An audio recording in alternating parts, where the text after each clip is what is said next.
Something strange is happening inside the world's most secure vaults, and the evidence points to a crisis that could hit your savings before the end of next year. In the last 18 months, 800 million ounces of silver vanished from global markets. That's not a typo. That's more silver than every mine on Earth produces in an entire year. Gone. And the U.S. government just made an emergency move they haven't made since the Cold War. If you've ever wondered why governments hoard metals while telling citizens everything is fine, this investigation is for you. Here at Finance Evidence, we don't speculate, we follow the data. And what the data reveals about silver will change how you see the global economy. Make sure you resubscribe because the evidence we're about to present has never been compiled in one place before. On November 7th, 2025, the U.S. Geological Survey did something that stunned commodity analysts worldwide. They added silver to the official critical minerals list for the first time in American history. This wasn't routine bureaucratic housekeeping. This was an emergency policy reversal 6 decades in the making.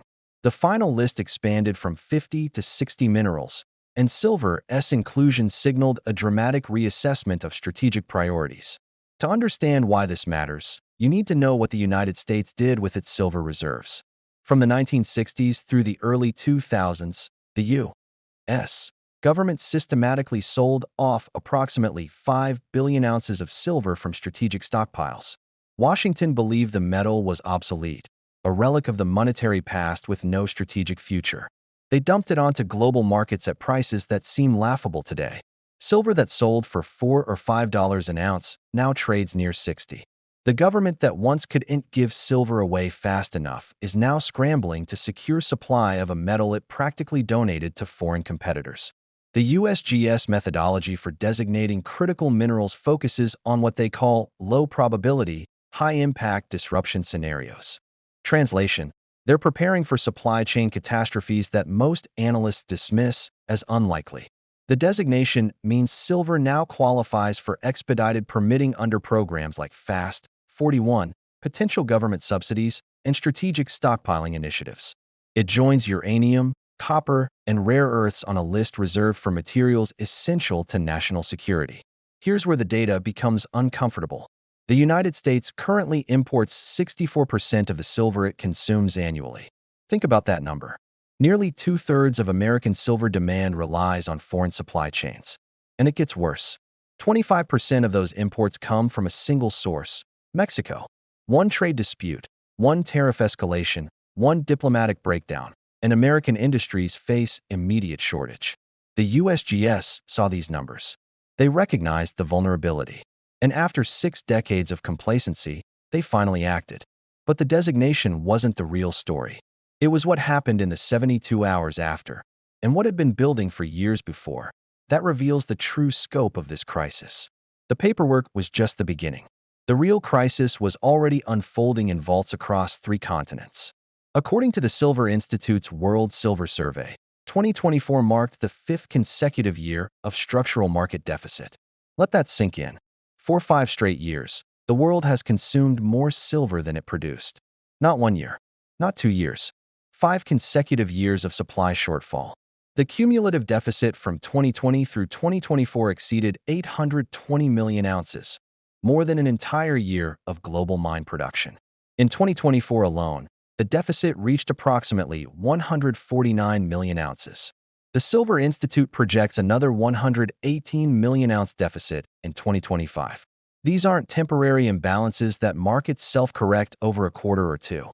These are structural deficits that compound year after year, systematically draining above-ground inventories that took decades to accumulate. The vault data tells the story in stark detail. Exchange inventories, the physical metal available for immediate delivery, have collapsed across multiple continents. COMEX warehouse stocks dropped from approximately 290 million ounces at the start of 2024 to under 210 million ounces by October 2025. Silver inventories at warehouses linked to the Shanghai Futures Exchange reached their lowest level in almost 10 years. London Bullion Market Association vaults experienced similar drawdowns that alarmed traders. Meanwhile, a strange migration pattern emerged that puzzled analysts. Massive quantities of silver began flowing from London to New York, creating acute shortages in Europe while temporarily masking the American deficit. By late 2025, COMEX stockpiles had swelled to over 520 million ounces, but this represented geographic redistribution, not new supply. Silver was moving between vaults, not materializing from mines. The industrial consequences are already visible on factory floors. Manufacturing stockpiles that historically covered 90 to 120 days of production now stretch just 30 to 45 days. That's razor-thin coverage. One supply disruption, one shipping delay, one geopolitical incident, and production lines halt. What shocked researchers wasn't just the deficit. It was that the deficit kept growing even as prices doubled. Classical economics predicts that rising prices reduce demand and stimulate supply. Silver defied both predictions simultaneously. Demand remained stubbornly resilient. Supply barely budged despite improved economics. The market was sending distress signals that textbooks couldn't explain.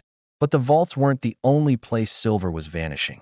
A far larger consumer was quietly absorbing supply at almost any price, and they had no intention of slowing down. Economists found something even more alarming buried in the demand data. According to the World Silver Survey 2025, industrial fabrication hit a record 680.5 million ounces in 2024. That's not investment demand from hedge funds betting on price movements. That's physical consumption by manufacturers who need silver to build actual products. And the trajectory points relentlessly upward. The solar industry has emerged as silver's most voracious consumer. Photovoltaic applications consumed an estimated 230 million ounces in 2024, up 25% from the previous year. Each solar panel requires 15 to 25 grams of silver for its electrical contacts and conductive pathways. Silver's unmatched electrical conductivity, the highest of any element on Earth, makes substitution nearly impossible without significant performance degradation. The numbers become staggering at global scale. Solar installations are projected to exceed 500 gigawatts annually by 2030. At current silver intensity, that translates to roughly 250 million ounces of annual demand, just from solar. The Silver Institute projects solar could exceed 300 million ounces annually by decade's end. And here's the critical detail. Advanced Topcon solar cell technology, rapidly gaining market share across Asia, requires up to 50% more silver than traditional panels. As efficiency improves, silver consumption per panel actually rises. But solar represents only one front in the industrial consumption explosion. Electric vehicles contain 25 to 50 grams of silver each, embedded in battery management systems, motor contacts, charging infrastructure, and electronic control units. With global EV production scaling toward 50 million units annually, automotive demand alone could reach 30 to 40 million ounces per year, a market segment that barely existed a decade ago. Then there's the artificial intelligence infrastructure build-out reshaping power grids worldwide. A single 500-megawatt data center requires approximately 300 metric tons of silver for electrical systems, thermal management, and high-performance computing equipment. AI electricity demand is projected to grow 33% annually over the next 4 years, with significant portions coming from solar installations that themselves require silver. The feedback loop compounds demand at every stage. Defense applications add pressure that rarely appears in public analysis. Silver is critical for missile guidance systems, radar installations, military aircraft avionics, and electronic warfare equipment. These are buyers classified as essential to national security. Procurement continues regardless of market conditions. When the Pentagon needs silver, they acquire silver at whatever price necessary. Bank of America analysts coined a term for this phenomenon: inelastic industrial demand. Unlike jewelry or investment, which decline when prices rise, industrial users have no meaningful ability to reduce purchases. A solar panel manufacturer can't tell customers their panels won't work because silver got expensive. An EV maker can't remove electrical contacts because spot prices doubled. A defense contractor can't redesign a missile guidance system because commodity costs increased. The demand continues regardless. This wasn't cyclical consumption that would cool when prices rose. This was structural transformation of the global economy, and silver sat at its foundation, invisible but essential. And this wasn't even the real threat. Because while the West was consuming, one nation was quietly cornering the raw material supply chain. A deeper danger was building 7,000 miles away, and almost no Western analyst noticed until it was too late. Chinese customs data revealed a pattern that should alarm every strategic planner in Washington, Brussels, and Tokyo. In 2024, China's spending on silver or imports increased 31.46% year over year. But here's the critical detail. Volume increased only 5.51%. Beijing was absorbing a 25% price premium without reducing purchases. That's not bargain hunting. That's not opportunistic buying. That's strategic stockpiling with national resources behind it. The scale of China's position is difficult to overstate. Chinese entities now control approximately 89% of global silver or imports. They're not just buying refined silver on commodity exchanges where Western traders compete. They're securing raw material at the mine level before refineries even process it, operating in markets where American and European competitors rarely venture. This playbook should look frighteningly familiar. Between the 1990s and 2010s, China executed an identical strategy with rare earth elements. They invested in mines across multiple continents. They built domestic processing capacity while Western facilities closed. They tolerated years of unprofitable operations that drove competitors into bankruptcy. And they waited. When the West finally recognized its vulnerability around 2010, China controlled over 90% of rare earth production. Prices could be dictated at will. Supply could be weaponized during trade disputes.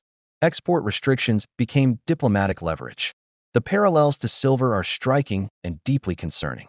While America imports 64% of its silver consumption and debates trade policy, China is systematically cornering the upstream supply chain through patient capital deployment. Shanghai Futures Exchange inventories hitting decade lows might seem contradictory until you recognize that strategic reserves don't sit in exchange warehouses visible to traders. They sit in facilities that don't publish inventory reports. The timing is not coincidental. Trade tensions between Washington and Beijing have intensified dramatically. Tariff threats loom over critical supply chains.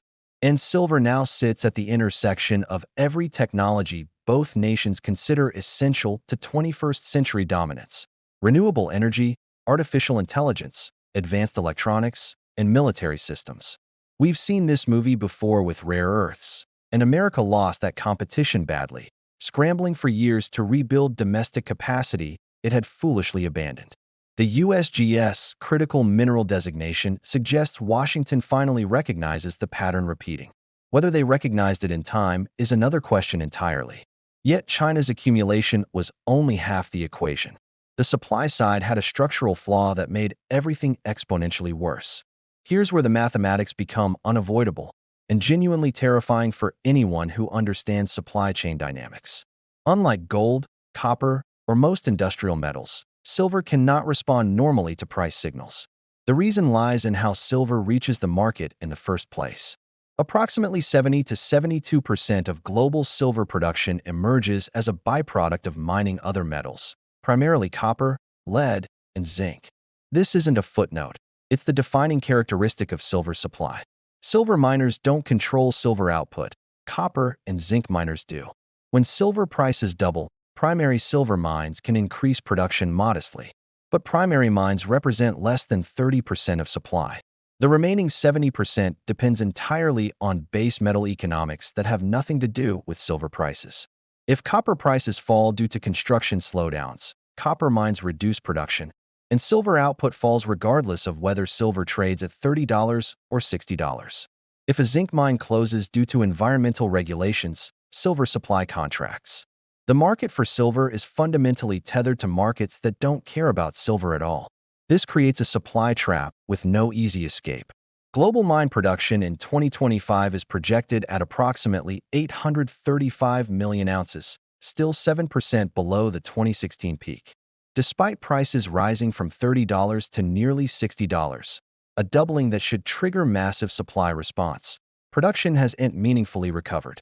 Even if mining companies wanted to increase supply dramatically, the timeline works against them.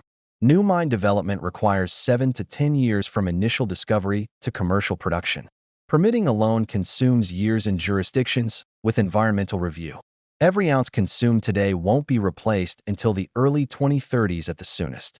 McKinsey projections paint a sobering picture. By 2030, annual demand could reach 1.6 billion ounces, while supply plateaus around 1.1 billion. That's a 500 million ounce annual gap, roughly 60% of current production. That must come from somewhere. Existing inventories are the only source. And existing inventories are already depleted after 5 consecutive deficits. All-in sustaining costs for silver production average $21 to $23 per ounce. With silver near $60, mining economics should be wildly profitable, and they are. Yet production remains stagnant. The bottleneck isn't economics. It's geology, permitting timelines, and the fundamental structure of how silver reaches the market. Some nations already recognize this trap and its implications. They're not waiting for markets to solve it. They're securing supply through direct governmental action. What happened next shocked even veteran commodity traders who thought they'd seen every market dislocation. London silver lease rates. The cost of borrowing physical metal spiked to over 11%. Typical rates run 1 to 2% in normal markets. 11% signals acute physical shortage, desperation among borrowers who need metal to fulfill obligations, and profound reluctance among lenders to part with silver at any price. The Silver Institute projects another deficit of approximately 118 million ounces in 2025. If this materializes, cumulative deficits since 2020 will approach 1 billion ounces, one full year of global mine production erased from available supply in just half a decade. Remaining investable silver, metal actually available for purchase rather than locked in industrial applications or strategic reserves, ranges between 300 and 400 million ounces. At current deficit rates, that buffer evaporates within 3 to 4 years, possibly sooner if industrial demand accelerates as projected. Exchange-traded funds have become an unexpected source of systemic risk. The iShares Silver Trust alone holds approximately 47% of all silver stored in London vaults. When ETF investors redeem shares, physical metal must be delivered. A sharp sell-off could trigger cascade effects through the entire London market. Conversely, strong inflows could drain already stressed inventories faster. Silver prices tell the story in real time. The metal hit record highs above $61 per ounce in December 2025, roughly doubling in a single calendar year. Silver has gained approximately 100% year-to-date, far outpacing gold's 60% advance. This isn't speculative froth like the Hunt brothers' squeeze of 1980. The Hunts tried to corner a market artificially through leveraged futures positions. Today's deficit reflects genuine industrial consumption outstripping geological production. That distinction matters enormously. The Hunt brothers' squeeze collapsed when regulators changed trading rules. This deficit can't be regulated away. Solar panels still need silver. Electric vehicles still need silver. Data centers still need silver. The demand is real, the supply is constrained, and no policy intervention changes the underlying mathematics. The evidence points to one conclusion. The window for positioning ahead of structural shortage is measured in months, not years. Physical silver acquisition, mining equity exposure, understanding premium dynamics, and recognizing allocation scenarios. These aren't speculative strategies. They're rational responses to data that governments found alarming enough to reverse 60 years of policy. Here's the detail that should keep you thinking. The U.S. government had access to every statistic we covered. USGS data, Silver Institute reports, COMEX inventory numbers, China's import records. They saw the same evidence. And they made an emergency designation that reversed 6 decades of policy. The question isn't whether they know something. The question is whether they acted soon enough. 800 million ounces didn't disappear by accident. It disappeared because governments and industries recognized a truth before the public did. Silver isn't just a metal anymore. It's the backbone of technologies that will define the next century, and there isn't enough of it. Now you've seen the same evidence that moved governments to act. So here's what I want to know. Do you think the U.S. critical mineral designation came in time to secure American supply, or did China already win this race years ago? Drop your analysis in the comments. Subscribe to Finance Evidence and hit the bell for more investigations where we follow the evidence wherever it leads. What happens in silver markets over the next 18 months could reshape the global economy, and we'll be tracking every data point. The last time a government made an emergency critical mineral designation, it was for rare earths, and by then, China already controlled 90% of supply. The same pattern is emerging with silver. The evidence is public. The question is who's paying attention. Every ounce of silver that disappears into government vaults, industrial applications, or strategic reserves is one less ounce available for everyone else. The math isn't speculation, it's arithmetic. If the next financial reset arrives sooner than expected, will you have positioned yourself based on evidence? Or will you have waited for the news to tell you what the data already showed?